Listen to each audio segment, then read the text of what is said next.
आजकल AI automation, gig work, layoffs, corporate profits और workers right पर जो डिबेट चल रही है, उसमें एक सवाल बार बार सामने आता है। जब मशीन्स ज़्यादा काम कर सकती हैं, जब टेक्नोलॉजी प्रोडक्शन को फास्टर और चीपर बना सकती है, जब कंपनी का प्रॉफिट बढ़ सकता है, तो इसका फ़ायदा किसको मिलना चाहिए? ओनर को, वर्कर को या सोसाइटी को? अगर एआई एक writer, coder, designer, driver, factory worker, researcher या कस्टमर सपोर्ट एजेंट का काम रिप्लेस कर सकता है, तो असली सवाल टेक्नोलॉजी का नहीं है, असली सवाल पावर का है। प्रोडक्शन पावरफुल हो गया है, लेकिन पावर किसके पास है?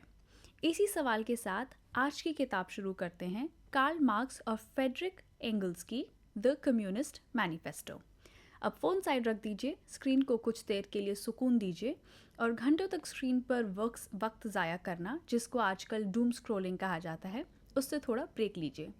आज बस सुनना है, समझना है और अपने दिमाग को थोड़ा सीरियस ब्रेन फूड देना है, क्योंकि द कम्युनिस्ट मैनिफेस्टो सिर्फ कम्युनिज्म की किताब नहीं है। ये मॉडर्न दुनिया को समझने की एक ऐसी किताब है जिसमें class, capital, labour, machine, market, exploitation, property और रेवोल्यूशन सब एक साथ आते हैं।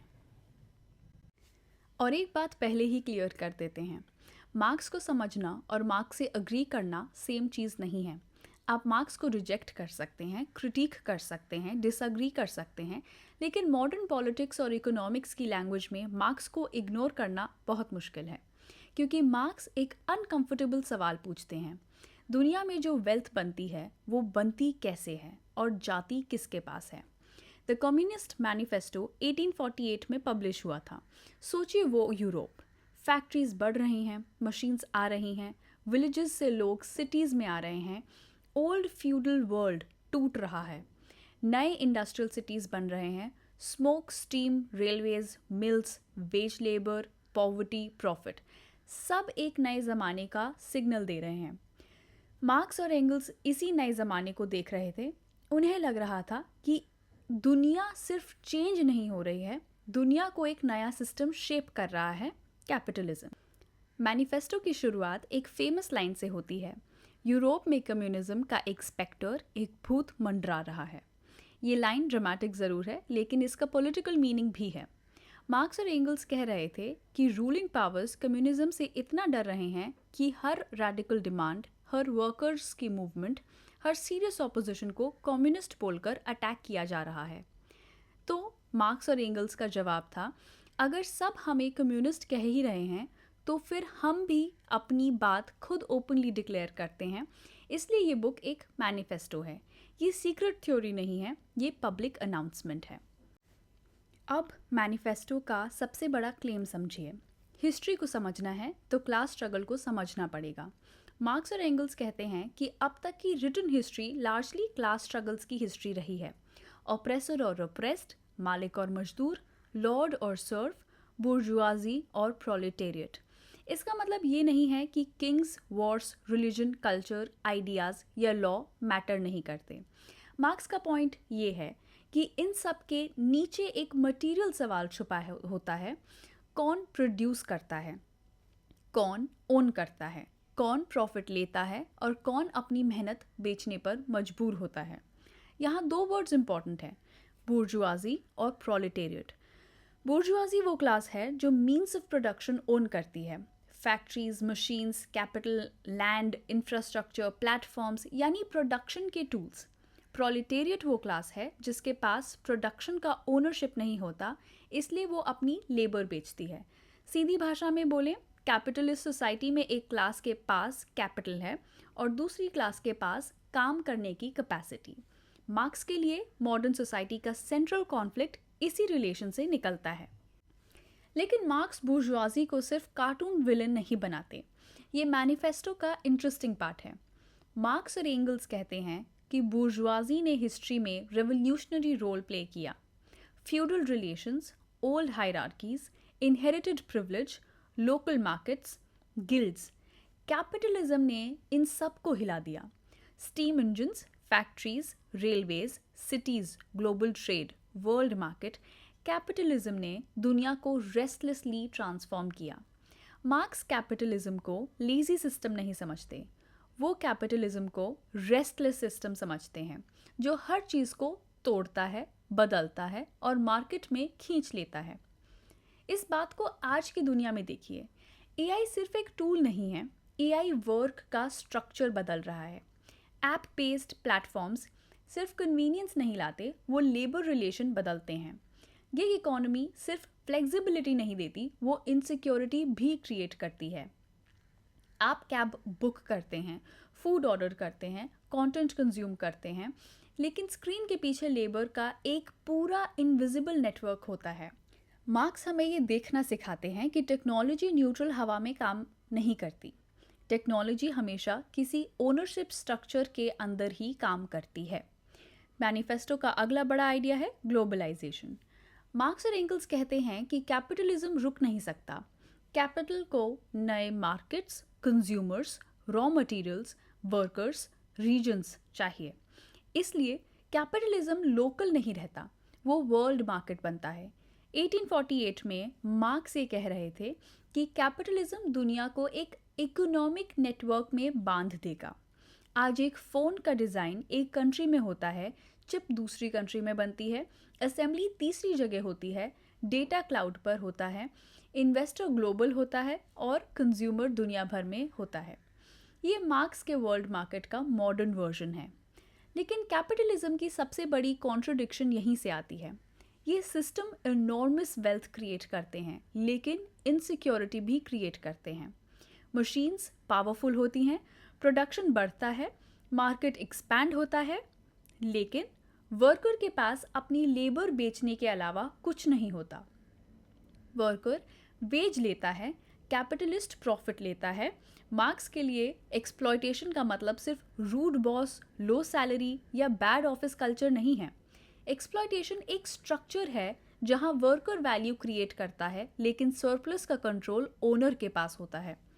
इसलिए मार्क्स का क्रिटिक पर्सनल ग्रीड से ज़्यादा सिस्टम के लॉजिक पर है।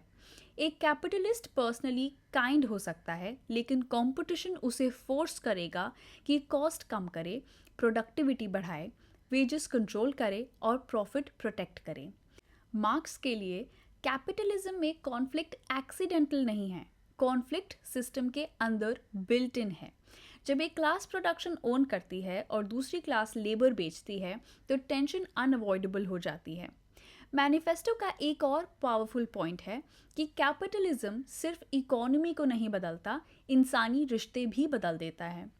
मार्क्स और एंगल्स कहते हैं कि capitalism old sentimental, religious, feudal relations को डिसॉल्व करके कैश रिलेशन बना देता है।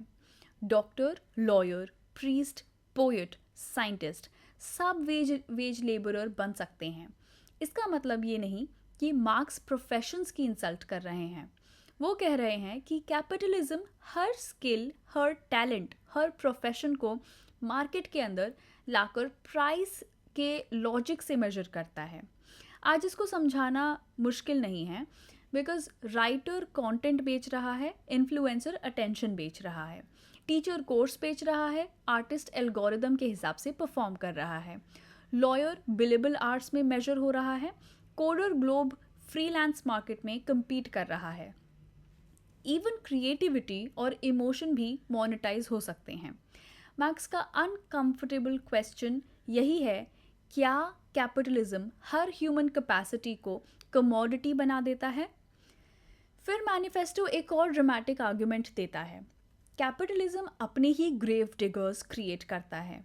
मार्क्स और एंगल्स कहते हैं कि बुर्जुआजी ने मॉडर्न वर्किंग क्लास को क्रिएट किया, फैक्ट्रीज ने वर्कर्स को एक जगह कॉन्सेंट्रेट किया, सिटीज़ ने उन्हें साथ लाया, कम्युनिकेशन सिस्टम्स ने उन्हें कनेक्ट किया। पहले वर्कर आइसोलेटेड होता है, फिर सेम फैक्ट्री में वर्कर्स मिलते हैं, फिर यूनियंस बनते हैं, फिर लोकल स्ट्रगल नेशनल स्ट्रगल बन सकती है। मार्क्स कहते हैं every struggle, every class struggle is a political struggle. ये लाइन बहुत इंपॉर्टेंट है। वेज का सवाल सिर्फ सैलरी का सवाल नहीं है, पावर का सवाल है।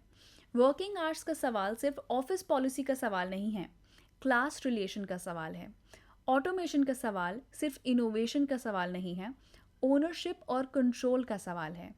अगर मशीन प्रोडक्टिविटी बढ़ा रही है तो क्या वर्कर का टाइम फ्री होगा या ओनर का प्रॉफिट बढ़ेगा? मैनिफेस्टो के सेकंड सेक्शन में मार्क्स और एंगल्स कम्युनिस्ट्स का रोल एक्सप्लेन करते हैं। वो कहते हैं कि कम्युनिस्ट्स वर्किंग क्लास से अलग कोई सीक्रेट कल्ट नहीं है। कम्युनिस्ट्स वर्किंग क्लास मूवमेंट के जनरल इंटरेस्ट्स को आर्टिकुलेट करते हैं, नेशनल बाउंड्रीज से आगे सोचते हैं। ये प्रोलेटेरिएट को एक पॉलिटिकल क्लास के रूप में ऑर्गेनाइज करना चाहते हैं। इसी सेक्शन में सबसे कंट्रोवर्शियल आइडिया आता है अबॉलिशन ऑफ प्राइवेट प्रॉपर्टी। लेकिन यहाँ ध्यान से समझना ज़रूरी है। मार्क्स का मतलब ये नहीं है कि आप टूथब्रश, कपड़े, बुक्स, पर्सनल बिलोंगिंग्स सब उनका सामान छीन लें। मार्क्स बुर्जुआज प्राइवेट प्रॉपर्टी की बात कर रहे हैं। वो प्रॉपर्टी जो कैपिटल बनकर दूसरों की लेबर को कमांड करती है।